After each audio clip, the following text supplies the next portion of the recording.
This is a swimming pool that I've recently turned into its own functional ecosystem with tons of different native fish that I caught in my local freshwater rivers and lakes. But there are several species that we still want to add to this pool pond, so today we're going to be heading out to some brackish and saltwater locations to do some microfishing, cast netting, and even a little bit of dip netting to catch some brand new species that can be acclimated into this freshwater pool pond. And once we've captured enough species, we're going to be taking them back home and acclimating them to be put into our pool pond. On top of all of that, we're also going to be feeding them some brand new types of food that you guys suggested in previous videos. But we've got a whole lot of stuff to get through and not that much time to get through it, so we're going to go ahead and get started by updating you guys on what's been going on with the pool pond. Now I want to start off by saying I apologize for the sound of my voice. I've been sick for the past week, so my voice may sound a little bit weird, but on the bright side, the algae problem that we were having in the last video has finally been fixed. You can see straight to the bottom, you can see all of the fish, and we do not have that same algae problem. Which means now we can finally go underneath the surface of the water and get a really good look at these beautiful fish with very clear conditions. Having the water this clear really makes those red-spotted sunfish stand out, and you can see in the back our bass scar is doing well, and we also have a few other species like this green sunfish and that smaller fish, which I'm not sure what species it was. One of the species that we recently added back into the pool pond are these grass pickerel, and as you can see, they're doing really well and they love hanging out around cover. Unfortunately, I couldn't see my screen, so I didn't realize I didn't have him fully in frame. We also added in several crawfish in the last video, however, I have not seen any of these guys, so either they got eaten or they're actually hiding really well. Either way, if you guys see any crawfish in any of these clips, please let me know with a timestamp, that way I can see them. I looked through the footage 3 or 4 times back to back and didn't see any. In the last video, we also had to remove our large bass and replace him with a small bass scar, which is doing really well in here. There were several concerns about the possibility of losing fish after doing my full water replacement a few weeks ago. However, everything seems to be doing really well and the environment has been perfectly fine throughout everything. But something that I would really like to see is a whole lot more diversity in this pool pond. So I'm going to be going out to try and catch some saltwater species to add to this pool pond. Now, before you get too upset with me, don't worry, I'm only going to be taking species that can be acclimated to freshwater, so it's more like a brackish species rather than a saltwater specific species. I have several target species and I'll talk about them as the video goes on, but first I wanted to give you guys another up close look at these beautiful fish, particularly these red-spotted sunfish. The red-spotted sunfish have probably been my favorite addition to the pool pond since it started, just because of how striking they look underwater. But we do have other sunfish species like this bluegill right here, or these green sunfish, which have also been added in recent videos. As it stands right now, this is the largest fish in the pool pond, which is a pretty decent sized green sunfish. But even though we have quite a few fish in here, since the pool pond is 4,000 gallons, it still looks empty even though there's over a dozen fish. So the main challenge is going to be to catch enough fish that are small enough to not eat all of my current fish, but also not too small to where they get eaten by my current fish. I have at least 4 target species that I want to add in this video, so we're going to have to go out and find a really good fishing spot to catch these fish. I finally found a good spot, but now I'm getting hungry, and that's where today's sponsor, Uber Eats, comes in. You ever get to your favorite fishing spot just to realize you forgot to pack yourself a lunch? You just know that the second you leave, someone's uncle's going to swoop in and steal your spot. And that's where Uber Eats comes in clutch. Instead of packing up all my gear and losing the spot I rightfully claimed, I can simply open the Uber Eats app and with a few taps, order food, groceries, and more directly to my fishing spot. Now everybody knows that you can order food from Uber Eats, but the thing that I really like to do is when you're out fishing, you can even order some bait if there's a bait shop around you that does Uber Eats. So I got some chicken here so we can finally catch some crabs. So not only do I have food, but I also have bait without ever having to leave my fishing spot. So never again do I have to worry about abandoning my fishing spot just to go out and get food or bait. Now I can have everything delivered directly to me. And to sweeten the deal, if you use the code TOXIN15, you'll get $15 off your first order with a minimum basket size of $20. Make sure you download with my link, and now that we've got our bait, it's time for us to catch some new species. The first step is going to be to fill up a live well with water that's local. This is going to be some brackish water. It's a little bit on the saltier side, however, it is technically still brackish. I'm not going to fill up the bucket all the way up with water because first we're going after crabs and small fish, and if we need more water, we can always fill it up more. And luckily for us, we got our first crab bite pretty much immediately after throwing the chicken in the water, so I grabbed a small dip net and pulled the chicken in close enough to scoop up my prize. This right here is a blue crab, and they have a really beautiful coloring on them. These guys are perfect for cleaning up the bottom of the pool pond, and after doing some research, I do not think that they would puncture the liner. With our first specimen in the live well, it's time for us to throw the chicken back out and try to catch something on a rod and reel. All right, we've got a tiny piece of chicken skin, and that's what we're going to be using as bait. Usually this spot has a whole bunch of tiny killifish, so that's kind of what I'm targeting. Killifish are another species that can survive in pure freshwater, and that's why I'm targeting them. Not every species that I catch out here is going to be suitable for the pool pond, like some of them I'm about to catch. After fishing for several hours, I finally got my first bite on the micro rod, and when I reeled it in, it was something called a croaker. From my understanding, these guys can survive in fresh water, but not ideally, and so I decided to throw this guy back. But unfortunately, that would not be the last croaker we saw. Got one. Got one.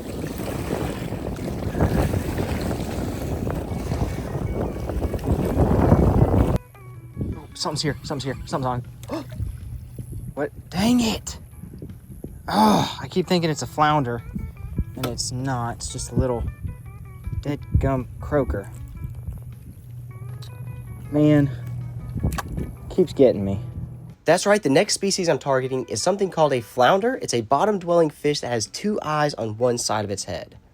I'm working real slow on the bottom and just waiting for a little hit. I mean, I'm going like super slow. Let it pause.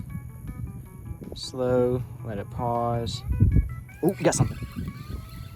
I think it's another croaker. Another croaker. Dang it. After pulling in several more croakers, it was time for us to pull in the crab line and head to our next location where we can do some cast netting.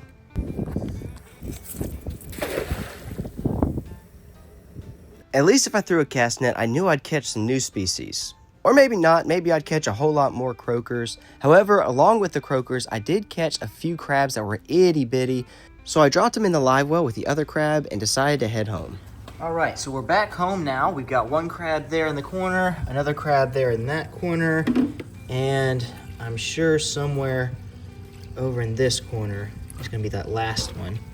Yep, teeny tiny sucker right there.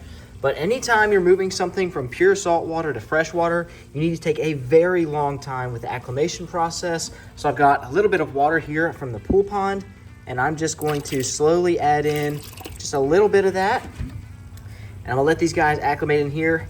Every 20 to 30 minutes, I'm gonna come put another little splash in here, and I'm not actually gonna put these guys into the pool pond until after a few days. Now, luckily, crabs aren't nearly as sensitive as fish, so once I get fish, it's probably gonna be a 4 or 5 day process of acclimation. These guys, I can acclimate them for the next few hours, and then they should be ready by tomorrow night. With one of our target species now acclimating, it was time to go out and check back on the pool pond and maybe even feed them a special treat. I want to feed these guys something I've never fed them before, which was suggested in the comments of the last video.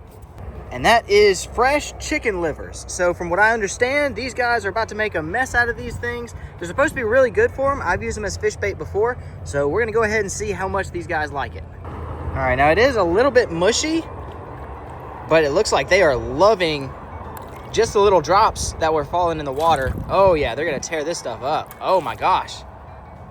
I'm just gonna drop this one in and let them tear it up. Oh my gosh. Look at that. That's a big old chicken liver.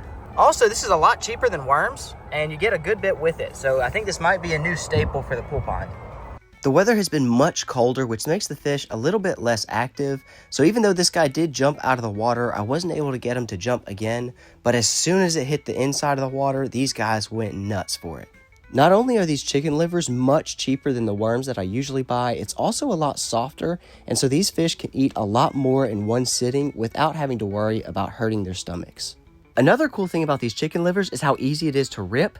That means I don't have to focus on cutting them into small pieces. I can just drop one big chunk and they'll rip off the pieces that they want. Now these guys are absolutely ferocious when it comes to worms, but it seemed like they enjoyed this just as much, if not maybe a little bit more. And it was really cool to see them chew it and spit it out back and forth until they could finally swallow it all the way. The good thing about these chicken livers is that once you toss them in, they pretty much just nibble it and tear off whatever pieces they want for themselves. And so it makes feeding them really easy. You don't have to toss it in one at a time. Now, sometimes that green sunfish grabs the entire thing for himself, but then he'll tear off pieces, and then all the rest of them will sit there and pick it off. Either way, this was like $3 for a pound of chicken livers, so that should be really good and a really cheap way to feed these fish. After feeding the fish, I slowly acclimated the crabs for the next 3 to 4 days, and then it was finally time to release them into the pool pond.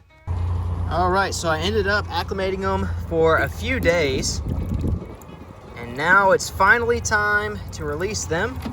We got all 3 of them right here. Okay, the little tiny one might get eaten. I think he might have gotten eaten, but these guys are definitely gonna be way too big to eat. And there they go. Oh, the water's gotten a little bit murky over the last 3 or 4 days. I am still working on getting that done, but I think at least the big one survived. Now that we have our live well freed back up, it's time for us to head back out and use the smallest hook I own to try and catch some teeny tiny fish to add to the pool pond. This time, I'm trying to use a piece of oyster to see what species will eat it. Oh, there's something right there. There's definitely something right there. Itty bitty teeny tiny. Definitely gonna be too small to get on the hook. Some kind of black fish. All I see really is like their silhouette. Okay, here I see a ton of little minnow-sized fish. But even with this teeny tiny hook, the fish were still way too small. There's a huge school of fish right there. Those guys are like microscopic though. Oh, holy cow. That school of fish extends from over there all the way across. They're moving this way, and it keeps going all the way over there. Like, it's a huge line of them. I fished some of the deeper, more open water before finally turning my eyes back to those black fish I saw earlier. There we go, there we go, there we go. We got him! Oh, we got him! Oh my gosh, we actually caught him. What is this thing? Oh my gosh, look how tiny it is. What in the world kind of fish is that? And we caught him on a hook using oyster as bait. What kind of fish is this? I've never caught a fish like this, so if you know what it is, let me know in the comments down below. Oh! All right, if we catch another one, I'm gonna put him in a live well, but that is a weird fish. I kept fishing in that same spot until I noticed a little rock that started to move. As it would turn out, that rock ended up being a small crab, and after messing with him a little bit, I ended up attracting the attention of those blackfish again. But after a solid half hour of attempting this, I was never able to get another one on the hook. Once I realized I just would not be able to catch one here, I decided to move over to another spot that was a little bit deeper. Oh, I had a fish. I got one. I got one. Oh, I think he's not even on the hook. He's not even on the hook. There we go. We got another one. I'm going to keep him in my hand. What is it? I think it's a goby or a mud puppy or something. Oh, don't get away from me. I had taken a moment to look at some fish online, but I wasn't able to find anything matching the exact fish, so we did throw it back. But then when I turned around, there was something crazy happening. Only a few feet away from us, a pelican ran up and stole one of my buddy Sheldon's bait mullet and snatched it up right in front of us. Now, I've seen pelicans hunt in the water before and splash down, but seeing one swallow a fish this close was kind of gross looking, but at the same time super interesting. He did a weird little shimmy all the way back to the water. I guess he was celebrating stealing this fish from us, but it wasn't too long before he came right on back. This time, he grabbed a much smaller fish that was a very manageable size for him, so it didn't take anything for him to swallow it down. But I guess that mullet tastes better than the last one because it was doing a little happy dance when it was done and went back in the water, only to come back a few seconds later where it snatched up its third and final mullet. So if any of you guys were wondering how many fish it takes to fill up a pelican, I guess the answer is 3 because he never came back after that and he kind of floated off in the water. I guess he was too heavy to fly away. But we can't add a pelican to the pool pond, so it's time for us to go back over to the shallow water and see if we can catch a different species. Oh, we got one. Oh, this one's big. Oh, we got the fish we were after. Or one of the fish we were after. So this, I believe, is a toadfish. And if it is, that means I cannot touch them because they have spines that sting. Oh, that's something else. He doesn't have any spines. What in the world is this? So I tried to just get this guy cleaned up. There's a suction cup on the underside of his belly, and he suction cupped to me while I was trying to get this hook out. Oh, that's so weird. I have no idea what this is. Let me get him unhooked real quick. After getting him unhooked, he actually suction cupped my thumb for a second. I have no clue what fish this is. The closest thing I could find is a clingfish, and even a clingfish didn't look like this guy. So if you guys know what it is, again, please let me know in the comments. All right, there you go. Woo! Look at that, that's so weird. He's right there, underneath whatever this is. Oh my goodness. No clue what that fish was, but that was cool. Okay, that was cool. Never seen anything like that. I mean, the toadfish is similar, but they have spines on them.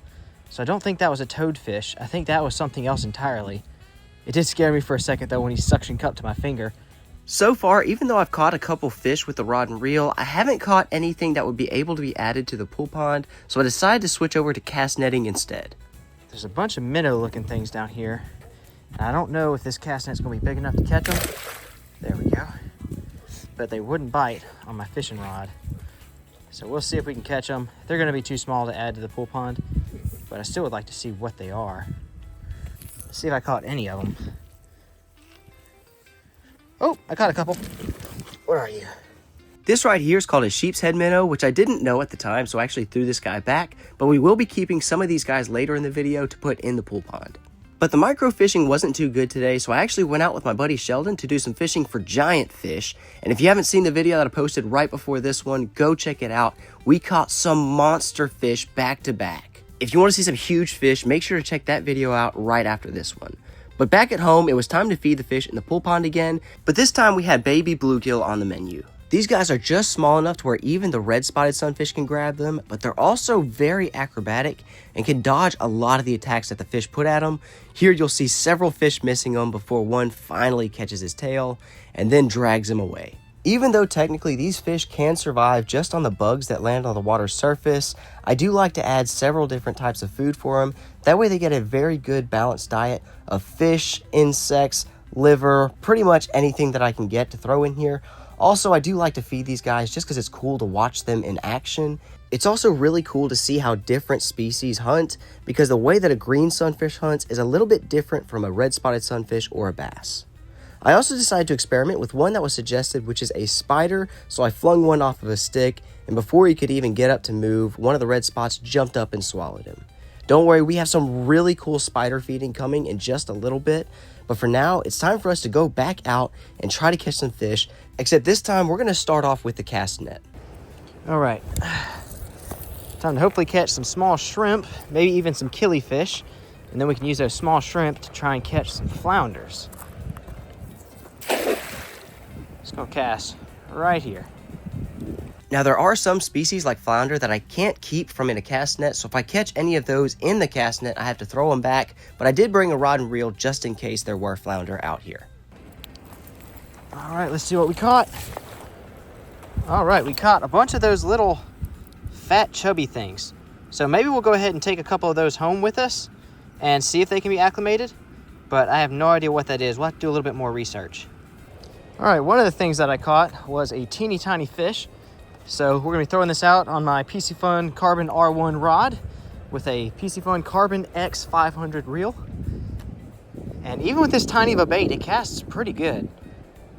I fished for a while until eventually the little fish fell off the hook and then went back to cast netting. All right, let's try this again. Try over here on this side. See if we got anything. Oh, we got something moving around. Oh, a bunch of shad. Beautiful. I think these are menhaden, whatever they are. If they're not able to live in freshwater, I can at least freeze them for bait. That's a lot of them. Holy cow. I ended up deciding to just use these guys as bait because I also caught a whole lot of bait fish here in a little bit. All right, let's try again. Gonna go right here. Oh, that was a terrible throw. Couple more of those shad. And before anybody says something in the comments, they look like shad. I know they're not shad. They're menhaden, otherwise known as bunker, but we just call them shad. At this point, I also caught some more of these guys, which I found out were actually sheep's head minnows, which can do very well in fresh water, so I decided to take them home with me. I'd seen something splashing in the water a second ago, so I threw my cast net over where the splash was roughly and pulled in something crazy. Oh, jeez. Dude, what on earth is that? It took me a minute to realize this is a gizzard shad, which is typically a freshwater fish, but it was so big I didn't recognize it at first. Luckily, this guy will be great bait. We definitely gonna keep him for bait. We gonna freeze that dude for bait. Goodness gracious. All right, final throw here. If we don't catch anything interesting, we're gonna move on to the next spot. I wonder if that big old thing is what was splashing around earlier. Okay, I finally found a species that I've been after. I believe this is a killifish, maybe? And that's what we're after, so I want to see if I can catch a couple more. All right.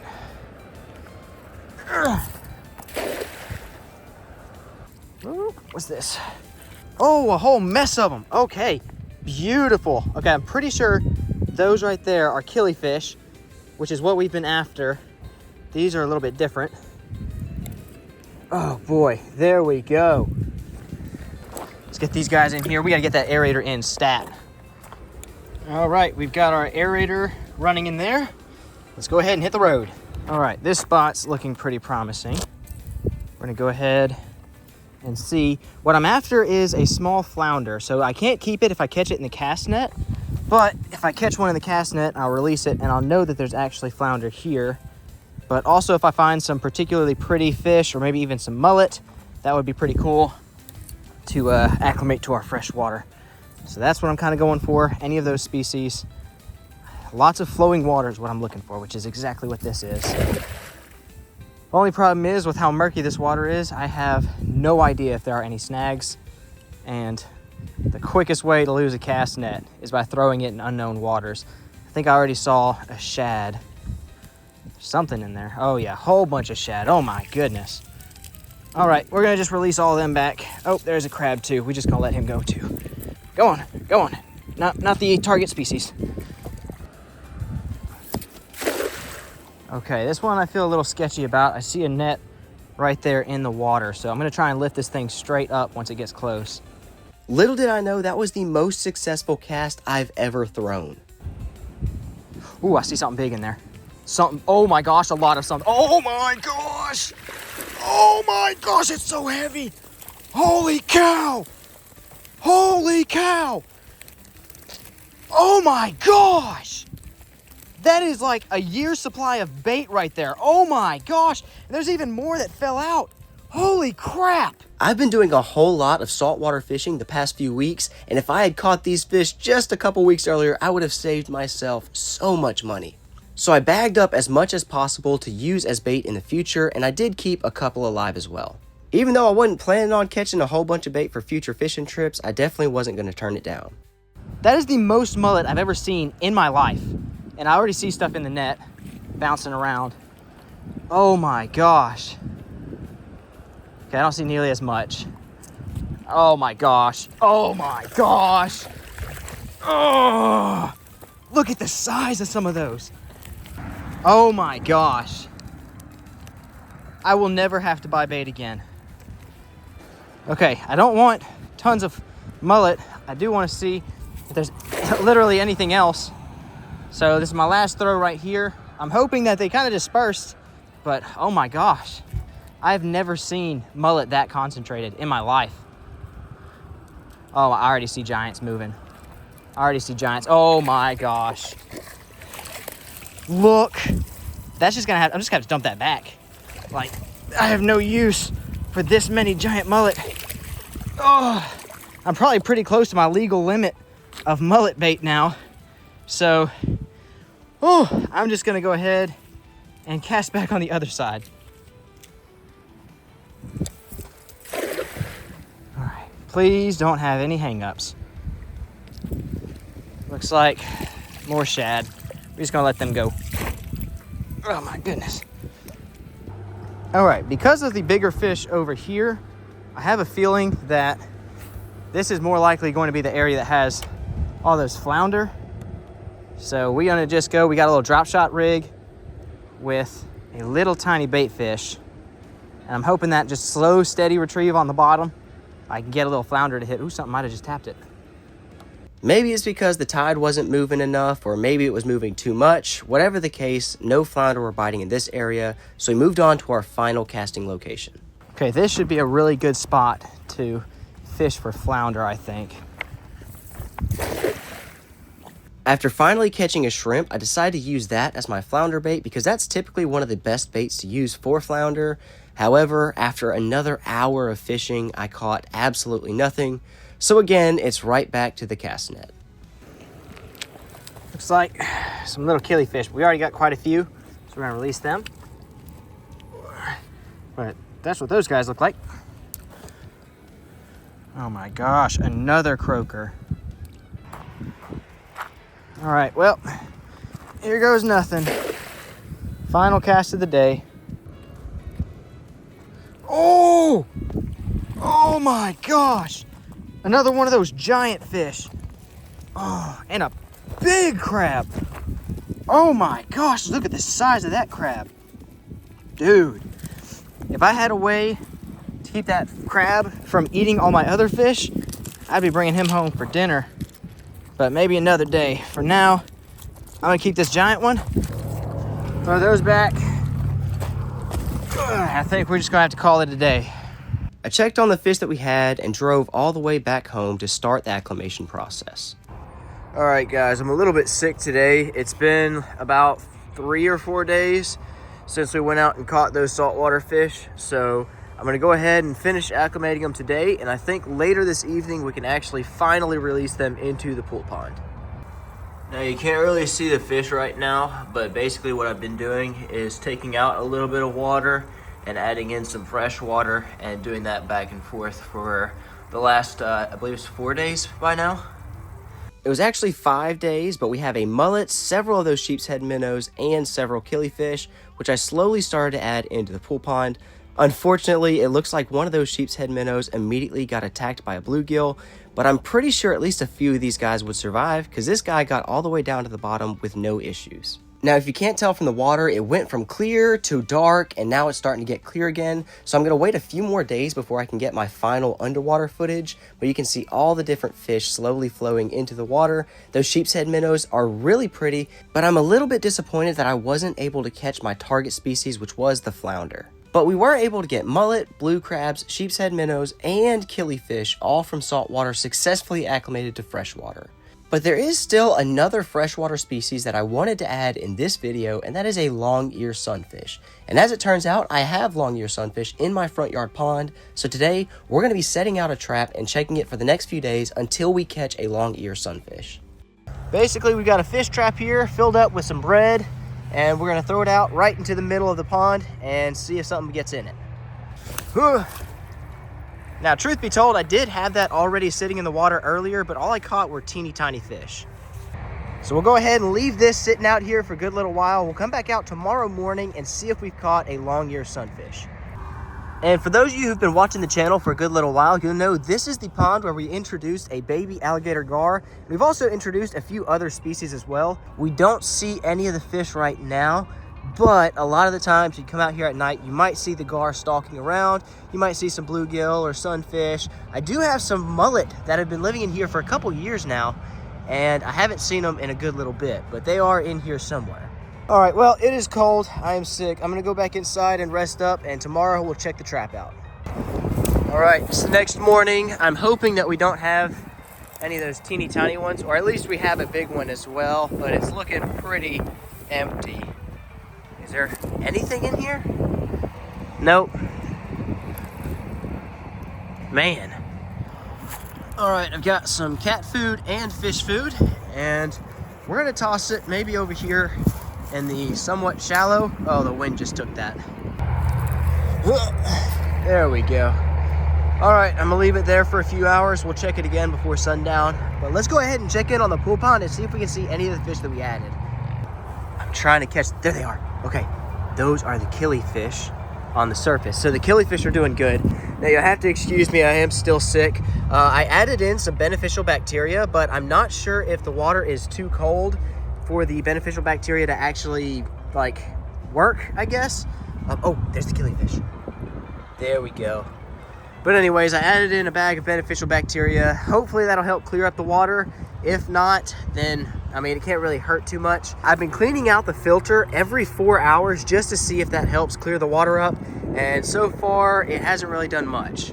Those little sheep's head minnows, I'm not sure where they're at. They probably are gonna stick towards the bottom. That's at least where I saw them the most. So whatever the case, hopefully when this water clears up, we'll get some good underwater footage to see where they're at. That mullet, I'm not sure if it got eaten by the amphiuma or what. I haven't seen it floating, but I also haven't seen it like swimming around, which is kind of odd. It's a pretty big fish to miss. And when I can see these guys right here, it makes it a little bit odd that I haven't seen the mullet yet.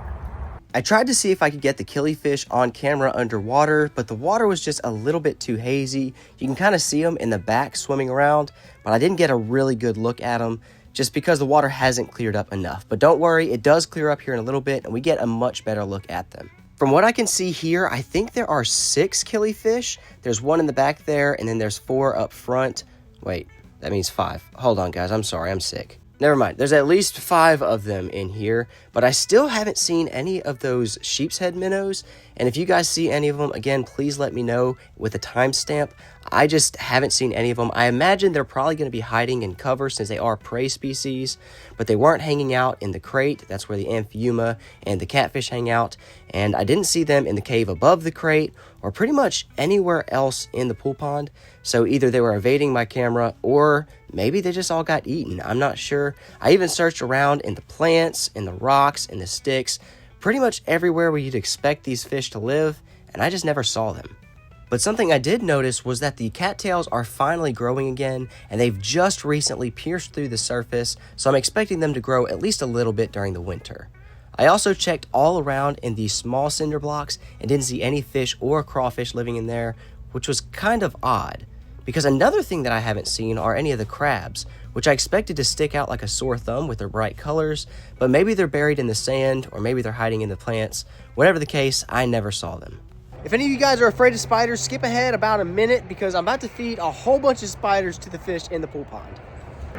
We've got a ton of these suckers and a little crawfish, and we're gonna see what the fish do to them. What happened next is probably one of my favorite fish feedings I've ever done because of how crazy these spiders move on the surface of the water. Not only can they walk on the surface of the water, but sometimes their legs allow them to escape when they otherwise would have been instantly eaten. Like this right here, where the legs allowed it to be bounced away instead of slurped under the water, which was really cool to see in slow motion. At first, I thought this would be a one-time thing, but it kept happening over and over, and more times than not, the spider would actually escape being eaten. This one in particular was extra lucky because it took several attempts for these fish to finally take him down, but eventually he was gobbled up.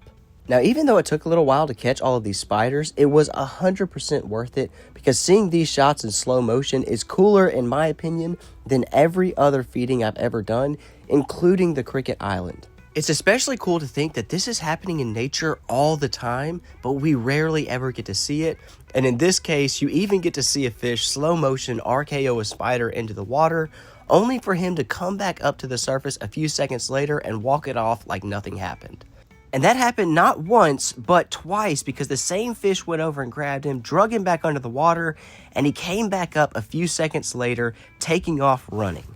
In fact, I'd actually call this more of galloping, which is really weird to think of a spider doing, but he did it a few times and continued to tempt fate, escaping the jaws of death every time, until finally one grabbed him on the face, drug him underwater, shook him like a dog with a dog toy, and finished him off for good. Now, I'm not exactly sure what species of spider these are, but they were all collected in my backyard pond, and they've been continuously eaten by all of my fish in the backyard pond, so I'm not worried about them being harmful to any of these fish. And the backyard pond is completely infested with these spiders, so removing a few of them isn't going to cause any problems back there either. Now, I'm not gonna lie, seeing all of this slow motion footage really makes me appreciate my place on the food chain because I can't imagine having to be worried about sunfish like this all attacking me. I mean, this poor crawfish got quadruple teamed and then drug away to the bottom of the water. I think one of my favorite things about red-spotted sunfish is their aggression levels because look at how aggressive this guy gets to his buddy, even tail slapping him in the face to make sure he gets the spider. As soon as they realize that there's food on the surface of the water, they race as fast as possible to see who can grab it first. Although they're not exactly the most accurate fish, they still are very persistent and will continue to attack the same prey until they finally grab it. But when it comes to spiders, there's just something different. I think it's about the way that the legs are positioned. It almost acts like a spring against the mouth of the fish. The only way they can consistently get a bite is when they grab the leg and drag it underwater where they no longer have that surface tension working at their advantage. I like to challenge my fish with different types of prey species, that way they don't lose their natural instincts, which is another reason why I don't like using pellet food. There's just nothing that beats good old nature. Dude, that was even cooler than I expected. I can't wait to look at that in slow-mo. But we're gonna go ahead and check the front yard trap again, and if we don't have anything, we might have to save the long ear sunfish for next video. And just in case you wanted to see what it looked like in regular speed, this is all of those same clips just sped up to regular speed. And it doesn't look nearly as cool. I mean, it looks like they just keep missing the spiders. But man, when you realize how it looked in slow motion, it's just so much better. So spiders was a huge W when it comes to a suggestion. So if you have any other crazy suggestions just like this, let me know in the comments down below. And if any of you guys think that I don't read your comments, let this be proof that I absolutely do. But that's enough of the feeding. It's time for us to go back to the front yard pond and check our traps to see if we've caught our long ear sunfish. All right, let's pull it up and check. A bunch of little tiny ones. Yep, lots of little tiny ones. Well, I don't know what kind of species these are, but there's a lot of them. I'm gonna go ahead and throw them in the pool pond anyways, but it's not the long ear sunfish I was after. All right, we're just gonna go ahead and release all these guys. And if they don't get eaten, then it'll be another little pretty fish to look at. After a couple more days, the pool pond finally got clear enough to where I could get some much better footage. All right, the water's looking much better now. I'm gonna try and see if I can spot any of those sheep's head minnows or the killifish. Okay, I see them over there. It's kind of hard to see, but you can see they're grouped up right there. And I do not see any of those sheep's head minnows. I know we had a whole lot of them that got released, and I've not seen a single one floating up, so they've got to be hiding out down somewhere. But if I had to guess, those minnows are probably hiding underneath this root ball, but I'm not 100% sure. If there is one thing that takes more time than anything else in the pool pond, it's maintaining enough of a balance where I have good, clear water. But having a few suspended particles is actually good for the water. It allows for nutrients to flow up to the roots of the floating plants, and it's food for microorganisms. But one thing that is a little bit concerning is the lack of crawfish, crabs, or those sheep's head minnows. Everywhere that I look, I cannot find any of them, which is a little odd because I've also found none of them dead. So I don't think that they didn't survive. I think that either they got eaten or they're really good at playing hide and seek. One thing that I did see that was really good was one single mullet hiding out in this cinder block, or at least I think it's a mullet based on the shape. You guys can let me know, but I'm pretty sure that was our mullet. I wish I got a lot more footage of the killifish, but they always tend to be way off in the background. You can also see our gar hanging out among the driftwood if you have a keen eye, but they're still a little bit shy and they don't like coming up to the camera just yet. I'm hoping that the killifish can be trained just like my red-spotted sunfish, so eventually they'll come eat out of my hand. All right, guys, well, I saw the killifish. I think I might have seen one of the mullet in that cinder block down there, but I didn't see any of the minnows and I didn't see any of the crabs. So maybe we'll have to add some more in the future and see if we can actually start seeing them. Maybe we'll come out here at night sometime and see if we can see them then. But I'm not able to see pretty much anything but the killifish. As far as our long ear sunfish goes, I did not see him in the fish trap. I checked it a couple more times. He's never been in there. So that's something that we're gonna have to try and get in the future. Now, if there's any species you'd like to see in the pool pond that's native to Louisiana, let me know in the comments down below. And if I can add it, I definitely will. Or if you want to be like the people who suggested the liver or the spiders to feed the fish, that would be awesome. Give me some crazy food ideas for these fish, because that was some of the coolest footage I've ever seen. Speaking of feeding the fish, I caught this little skink and he's gonna be the next thing we feed. Just kidding, I found this guy while I was coming out here. He's a really cute guy, but we're not gonna feed him to the fish. We just gonna release him out somewhere safe.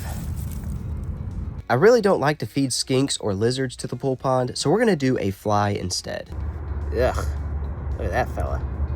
I was trying to get the fish to jump out of the water and take it out of my hand, but sadly the fly slipped out with a drop of water, and as soon as it hit that surface, it was gone in an instant. But now it's time for us to feed my favorite creature in the pool pond, which is Leviathan.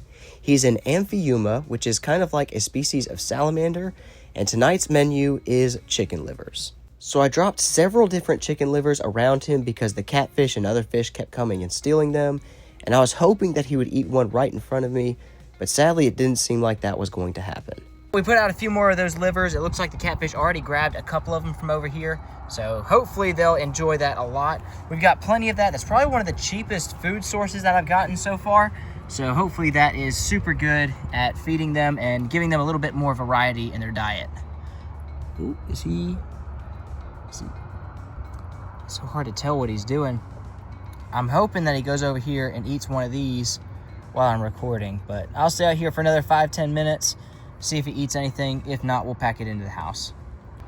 All right, just dropped a fresh one. Let's see, with that fresh scent, a ton of bluegill immediately went over next to it.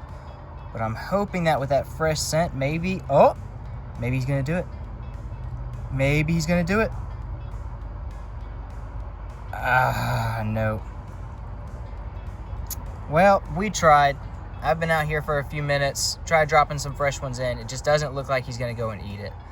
But luckily, all the catfish will clean this up, and as you can see, the bluegill are very interested in them. So it just looks like Leviathan is not particularly impressed with the chicken livers, but that's okay. He has been eating a lot of other stuff like small bluegill and cut up fish and things like that. So I'm not too concerned about him starving. Obviously, he's a very healthy weight and size, but it just looks like chicken livers aren't his thing. Today's scripture comes from Psalms chapter 34, verses 4 through 6, and it says, I sought the Lord, and he answered me. He delivered me from all my fears. Those who look on God will shine. Their faces are never ashamed. This suffering person cried out. The Lord listened and saved him from every trouble. I hope you guys have an awesome week. I have some really cool projects coming up soon, so make sure you're subscribed, make sure you like the video, and make sure to comment all those things you want to see in the pool pond next time.